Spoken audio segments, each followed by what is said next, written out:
Je m'appelle Ida Farsi, je suis doctorante en sciences de gestion et plus particulièrement en marketing.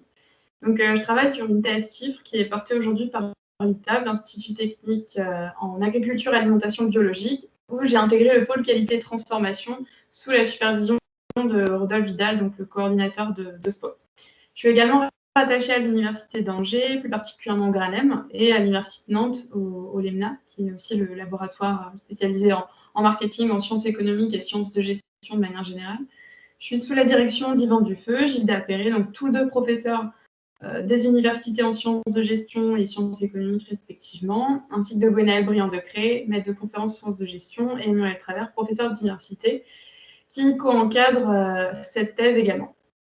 Donc on travaille en collaboration avec différentes entreprises de l'agroalimentaire française, donc 6 en tout, et donc on tente de répondre au mieux aux enjeux qui se dressent lorsqu'on aborde la transformation biologique des aliments.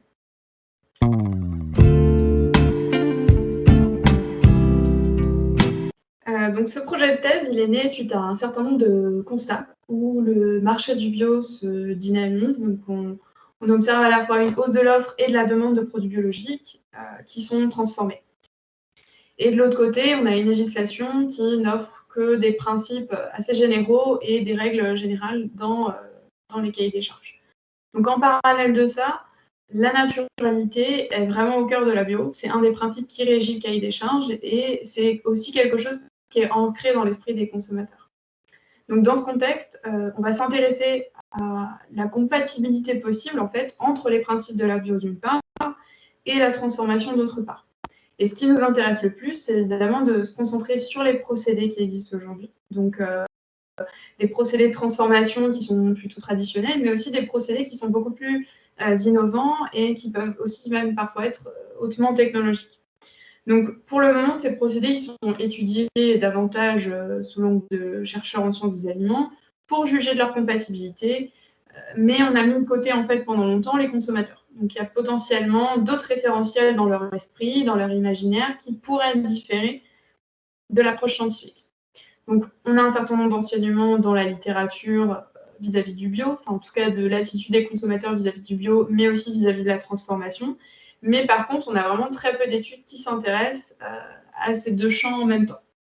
Donc, c'est ici vraiment que ce travail va se situer et qui va venir vraiment alimenter une recherche qui est encore légère sur le sujet. Donc, on le sait et on l'a vu, le consommateur, il a davantage tendance à parler de la liste des ingrédients d'un aliment transformé. Mais nous aussi, on va essayer d'aller plus loin en termes de technologies utilisées lors de la confection de ces produits. Et évidemment, une approche générale, elle est compliquée, donc on va travailler sur différents types de produits qui ont des caractéristiques différentes. L'idée, c'est aussi d'avoir des comparaisons entre différents types de produits. Donc il y a des collectes de données auprès de consommateurs qui sont réalisées ou qui sont en cours de réalisation, qui vont s'appuyer sur des produits biotransformés qui existent déjà, et on va utiliser donc des données qualitatives à la fois avec des entretiens et aussi des données quantitatives via un questionnaire qui va essayer de toucher un peu plus de monde et en tout cas où on va essayer d'avoir beaucoup plus de matière.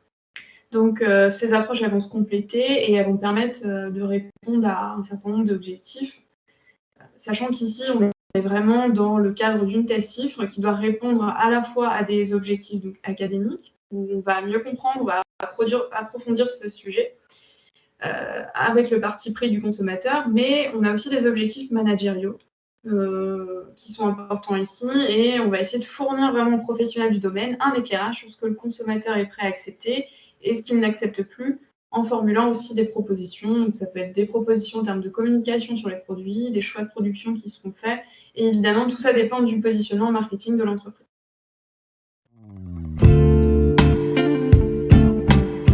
Alors, il y a évidemment plusieurs résultats qui sont attendus dans le cadre de ce projet, qui visent à déterminer le meilleur niveau de compatibilité entre l'offre et la demande de ces produits-là.